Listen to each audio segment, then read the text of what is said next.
Perkenalkan, nama saya Andika Saputra. Saat ini saya menimba ilmu di Universitas Raja Ali, Tanjung Pinang, Kepulauan Riau. Baiklah, di sini saya ingin membahas biografi tentang Karl Marx. Saya langsung saja. Marx merupakan tokoh besar dalam sosiologi, di mana beliau masuk dalam kategori aliran klasik selain Comte, Durkheim, Weber, Simmel, Spencer, dan lain-lain. Karl Marx dilahirkan di Jerman, daerah Rin tahun 1818, berasal dari keluarga bourgeois dan berpendidikan. Pada usia 18, Marx belajar hukum di Universitas Bonn, kemudian pindah ke Universitas Berlin. Di sana sewaktu Marx masih muda, beliau terkesima dengan filsafat Hegel, di mana ketika itu arus besar pengikut Hegel begitu meluas. Pandangan Hegel yang terkenal idealistik, di mana dia percaya bahwa kekuatan yang mendorong perubahan sejarah adalah munculnya ide-ide dengan mana roh, akal, budi menjadi lebih lengkap manifestasinya.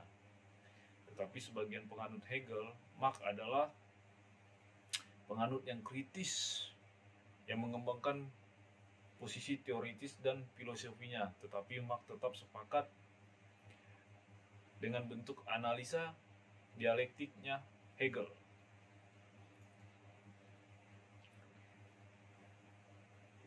Karl Marx punya pemikiran-pemikiran seperti kapital, dan proletariat.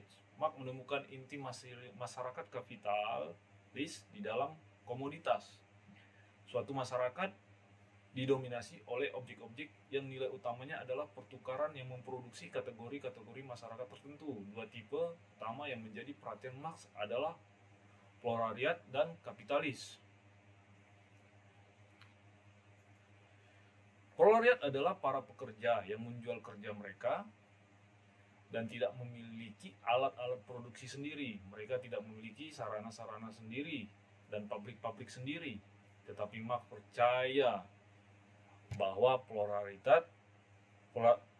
proletariat bahkan akan kehilangan keterampilan mereka seiring dengan mengikuti meningkatnya mesin-mesin yang menggantikan mereka. Karena proletariat hanya memproduksi demi pertukaran, maka mereka juga konsumen. Karena mereka tidak memiliki sarana-sarana untuk memproduksi sarana-sarana kebutuhan mereka sendiri, maka mereka harus menggunakan upah yang mereka peroleh untuk membeli apa yang mereka butuhkan. Maka dari itu, proletariat tergantung sepenuhnya pada upahnya untuk bertahan hidup. Hal inilah yang membuat proletariat tergantung pada orang yang memberi upah. Orang yang memberi upah di sini adalah kapitalis. Jelas, adalah kapitalis orang-orang yang memiliki alat produksi. Kapital adalah uang yang menghasilkan lebih banyak uang. Dengan kata lain, kapital lebih merupakan uang yang diinvestasikan ketimbang uang yang digunakan untuk memenuhi kebutuhan dan keinginan manusia. Jadi, kapitalisme di sini adalah orang yang menghasilkan lebih banyak uang, namun Marx mengungkapkan kepada kita bahwa kapital bukan hanya itu, kapital juga merupakan sebuah resolusi sosial tertentu. Dengan kata lain, uang hanya akan menjadi kapital karena adanya relasi sosial antara proletariat bekerja dan harus membeli produk dengan orang yang menginvestasikan upahnya.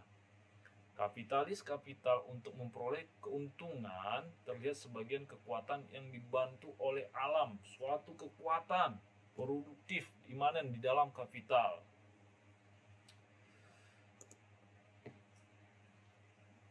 Eksploitasi bagi Marx dan dominasi lebih dari sekedar distribusi kesejahteraan dan kekuasaan yang seimbang.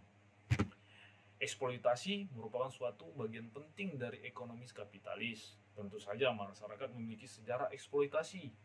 Tetapi yang unik dalam kapitalisme adalah bahwa eksploitasi dilakukan oleh sistem ekonomi yang impersonal dan objektif. Kemudian Paksaan jarang dianggap sebagai kekerasan, malah menjadi kebutuhan pekerja itu sendiri yang biasa terpenuhi hanya melalui upah. Secara ironis, Marx mengabarkan kebebasan upah kerja hari ini.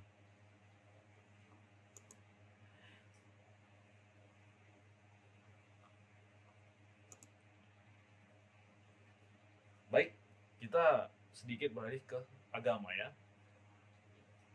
Marx juga melihat agama sebagai sebuah ideologi. Dia merujuk pada agama sebagai candu masyarakat. Marx percaya bahwa agama seperti halnya ideologi, merefleksikan suatu kebenaran, namun terbalik karena orang tidak bisa melihat bahwa kesukaran dan ketertindasan mereka diciptakan oleh sistem kapitalis, maka mereka diberikan suatu bentuk agama. Marx dengan jelas menyatakan bahwa dia tidak menolak agama pada hakikatnya, melainkan menolak suatu sistem yang mengandung ilusi-ilusi agama.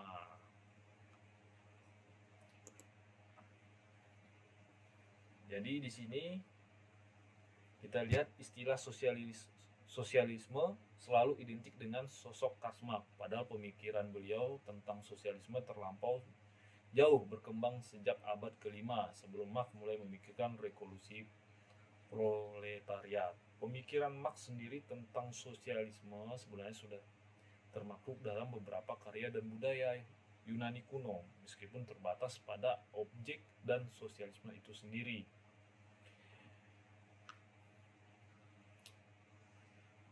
Jambulus mendeskripsikan sebuah negara matahari di mana segala-galanya termasuk para istri dimiliki bersama. Para istri dimiliki bersama. Saya harap ini jangan diikutin. Baik.